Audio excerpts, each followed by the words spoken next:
এখানে এই ছেলেটি ও তার বন্ধু মিলে দুজনা চায়ের ব্যবসা করতো। তখনই সেখানে একটি গাড়ি করে সুন্দর দেখতে মেয়ে আসে এবং সে ভিডিও করে। তখনই তার বন্ধু গিয়ে তাকে তাদের দোকানে চা খাওয়ার আমন্ত্রণ জানায় এবং গিয়ে বসে।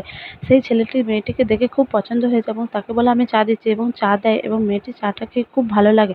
তারপরে সেই মেয়েটি সেভাবে চলে যায়। তার পরের দিন আবার মেয়েটি চা খেতে আসে এবং ছেলেটি তাকে নিয়ে আসে এবং চা দেয় এবং চা দিয়ে বডিগার্ডকে পয়সা না দিতে বলে সে নিজে গিয়ে পয়সা দেয় এবং কাগজে একটি ফোন নাম্বার লিখে তাকে দেখা করার কথা বলে। পরের দিন সেই মেয়েটি ছেলেটির সাথে দেখা করবে বলে ছেলেটি সাজগোজ করে পোশাক পরে সে গিয়ে দাঁড়িয়ে থাকে। মেয়েটি এই ছেলেটির লুক দেখে খুব হাসতে থাকে এবং তাকে আগের মতো সাজিয়ে বলে তোমাকে এই লুকেই আমার ভালো লাগে। তারপরে তারা সাইকেলে করে গোটা গ্রামটা ঘোরে এবং মেয়েটির খুব কাশি হলে ছেলেটি বলে আমি জল আনতে এবং জল আনতে গিয়ে দেখে যে মেয়েটি নেই সেখানে এবং সে পাগলের মতো মেয়েটিকে খুঁজতে থাকে। তখন দেখে কিছু ছেলে তাকে ডিস্টার্ব করছে এবং ছেলেটি তখন সেই কাকতাড়ুয়া সেজে তাদেরকে ভয় দেখায়। তারপরে মেয়েটি ছেলেটিকে